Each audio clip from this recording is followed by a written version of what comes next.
دنیا کے مسلمانوں کو ایمان اور اسلام کی بنیاد پر اللہ کے نبی علیہ الصلوۃ والسلام نے ایک کنبے کی طرح بنا دیا. اسی کو قرآن کریم نے بیان کیا ہے. محمد الرسول اللہ والذین معہ اشداء علی الکفار رحماء بینہم. کیا صفات، کیا خوبیاں حضرات صحابہ کرام رضوان اللہ تعالی علیہم اجمعین کے اندر کوٹ کوٹ کر بھری ہوئی تھی کہ خدا تعالی آسمانوں پہ بیٹھ کر ان کی تعریف پر اتر آیا ہے. میری تعریف آپ کریں، آپ کی تعریف میں کروں، یہ تو ممکن ہے. انسان کی تعریف انسان کرے یہ تو ممکنات میں سے ہے، لیکن انسان کی تعریف خدا کرے یہ کوئی آسان بات ہے. آپ کی خوبیاں میں بیان کروں، میری خوبیاں آپ بیان کریں، یہ تو ممکن ہے. لیکن انسان کی خوبیاں انسان کا پیدا کرنے والا خالق و مالک بیان کرے. پروردگار عالم نے قرآن کریم کے اندر ارشاد فرمایا محمد الرسول اللہ، محمد اللہ کے رسول ہیں صلی اللہ علیہ وسلم. آگے فرمایا والذین معہ، سیدھا سادہ ترجمہ ہے والذین معہ، اور جو لوگ ان کے ساتھ رہتے ہیں. ساری دنیا جانتی ہے کہ آپ کے ساتھ کون رہتے تھے. صحابہ کرام رہتے تھے. ان کی دو صفات یہاں بیان کروں گا میں، آگے اور بھی بہت سی صفات ہیں. اللہ نے بیان فرمایا والذین معہ اشداء علی الکفار. ان کا مزاج بیان فرمایا. ان کا مزاج یہ تھا کہ کفر سے سمجھوتا ان کا مزاج نہیں تھا. ان کا مزاج کفر سے سمجھوتے کا نہیں تھا. کفر اور کافرانہ مزاج سے سمجھوتا ان کے مزاج میں نہیں پایا جاتا تھا. کفر کے معاملے میں کمپرومائزنگ کا ان کا مزاج نہیں تھا. سخت مزاج رکھتے تھے کفر کے معاملے میں. آگے فرمایا رحماء بینہم، لیکن آپس میں اللہ فرماتا ہے ایک دوسرے کے لیے بڑے رحم دل تھے. آپس میں نہ بغض تھا، نہ عناد تھا، نہ دشمنی تھی، نہ کینہ تھا، نہ حسد تھا، نہ بغض تھا، نہ عداوتیں پالتے تھے، نہ ایک دوسرے کا برا چاہتے تھے، نہ ایک دوسرے کو برباد کرنے کی سازشیں کرتے تھے، نہ ایک دوسرے کی تباہی کے سامان تیار کرتے تھے، نہ ایک دوسرے کو نقصان پہنچانے کی پلاننگ کرتے تھے، نہ ایک دوسرے کو دکھ اور درد پہنچانے کے منصوبے بناتے تھے. نہیں، بلکہ فرمایا رحماء بینہم، وہ آپس میں ایک دوسرے کے لیے ترس کھاتے تھے. ان کے قلب و جگر میں اپنے مسلمان بھائی کے لیے درد تھا، احساس تھا، فکر تھی. ان کے دکھ پر ان کے آنکھوں میں آنسو آتے تھے. ان کے گھر کے واقعے انہیں بے چین کر دیتے تھے. ان کے گھروں کی پریشانیاں انہیں بے قرار کر دیتی تھی. کیوں؟ انہیں احساس تھا اس بات کا یہ میرا ایمان والا بھائی ہے. انہیں احساس تھا اس بات کا یہ میری ایمان والی بہن ہے. انہیں احساس تھا اس بات کا یہ میرے ایمان والے بھائی کے یتیم بچے ہیں، یہ میری ایمان والی بہن کے یتیم بچے ہیں، یہ میری بیوہ ایمانی بہن کے یتیم بچے ہیں. انہیں احساس تھا. اور یہ احساس حضرات صحابہ کرام رضوان اللہ تعالی علیہم اجمعین میں کس درجہ تھا، کس درجہ احساس تھا. حدیث پاک کے اندر واقعات تاریخ میں لکھے ہوئے ہیں. ایک صاحب کے گھر میں بکری ذبح ہوئی.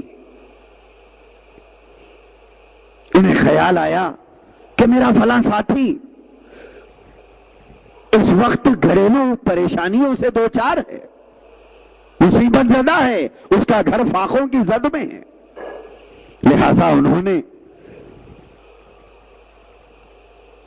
بکری کا سرا اور اس کے پیر اپنے اس ساتھی کے گھر بھیجا دیا۔ وہ پہلے سے مفلوق الحال، مفلس اور گھریلو حالات سے پریشان، جب یہ بکری کا سرا ان کے گھر پہنچا، گھر میں فاقے چل رہے ہیں، بھوک بے قرار کر رہی ہے، بچے بےتاب ہیں، لیکن انہیں خیال آیا کہ میں ضرورت مند تو ضرور ہوں، میں محتاج تو ضرور ہوں، بھوک اور افلاس تو مجھے ستا رہی ہے، کھانا تو چاہیے اور یہ آیا ہوا ہدیہ استعمال کرنا تو چاہیے اور اپنی پیٹ کی بھوک کو بجھانا تو چاہیے، لیکن مجھ سے زیادہ ضرورت مند میرا فلاں مسلمان بھائی ہے جو مجھ سے پہلے سے بھوکا ہے، مجھ سے پہلے سے، میرے گھر سے پہلے سے اس کے گھر میں فاقے چل رہے ہیں، میرے بچوں سے پہلے سے اس کے بچے فاقوں کی زد میں ہیں، تو مجھ سے زیادہ ضرورت مند ہے، کیوں نہ میں اپنے رب کی رضا کے لیے یہ آیا ہوا ہدیہ اور تحفہ اپنے بھائی کے گھر بھیج دوں۔ لہذا انہوں نے اپنے گھر والوں کو راضی کر لیا اس بات پر کہ ایک دن کا فاقہ اور برداشت کر لیں اور خدا کی مدد کا انتظار کر لیں اور اس صبر کا اجر اللہ سے پالیں اور اس آئے ہوئے ہدیے اور تحفے کو اپنے فلاں مسلمان بھائی کے گھر میں بھیج دیں جو ہم سے زیادہ ضرورت مند ہے۔ لہذا انہوں نے اس بکری کے سرے کو اپنے مسلمان بھائی کے گھر بھیج دیا۔ صحابہ کرام کے واقعات اگر صحیح ثبوتوں سے اور ٹھوس ثبوتوں سے اگر ہمارے پاس نہ آتے ہوتے تو ان واقعات پر یقین کرنا کے لیے عقل مانتی نہیں تھی۔ کیا دنیا میں ایسے بھی انسان گزرے ہیں؟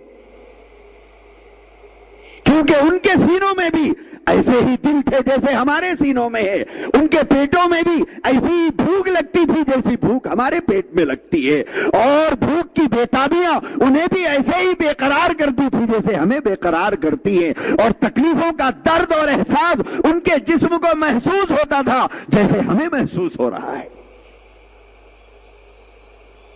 لیکن واقعات اتنے سچے ثبوتوں کے ساتھ آئے، انکار نہیں کیا جا سکتا۔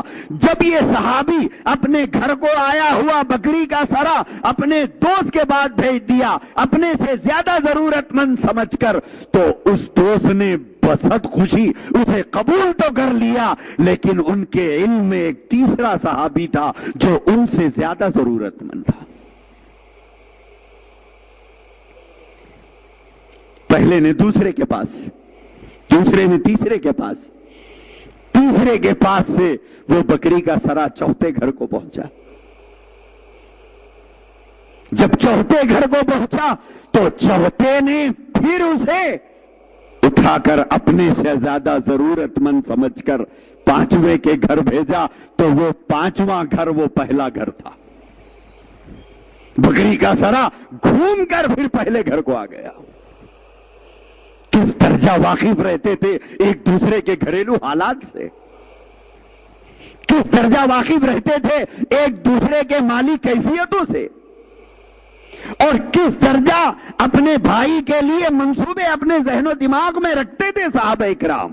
تبھی تو قرآن کریم نے فرمایا اشداء علی الکفار رحماء بینہم،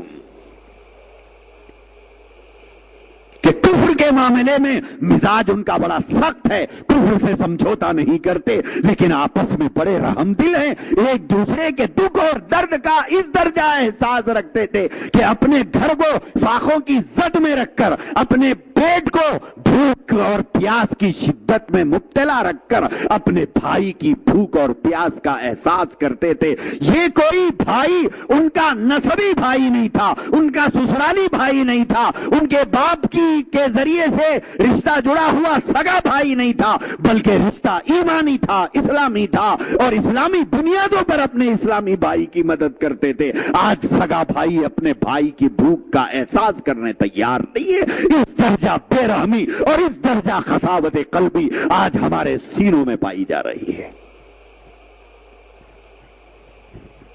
وہاں تو ایمانی بھائی سے ہمدردی تھی، اسلامی بھائی سے ہمدردی تھی، آج پڑوس میں بھائی رہتا ہے، پڑوس میں بیوہ بہن رہتی ہے، پڑوس میں غریب بہن رہتی ہے، پڑوس میں بھانجیاں اور بھتیجیاں رہتے ہیں، پڑوس میں بھانجے اور بھانجیاں رہتی ہیں، اور ہمیں معلوم ہے وہ مفلس ہیں، وہ لاچار ہیں، کوئی یتیم ہیں، کوئی بولا ہے، کوئی مجبور ہے، کوئی مخدر کا مارا ہے، کوئی تقدیر کا مارا ہوا ہے، اور ان کے گھر میں کھانے کے لیے مسئلہ ہے، دانے کا مسئلہ ہے، عید برات آ رہی ہے، کپڑوں کا مسئلہ ہے، بیمار ہیں، علاج کا مسئلہ ہے، ہمارے سنگ دل سینے پہ کوئی اثر نہیں ہوتا، کوئی اثر نہیں ہے۔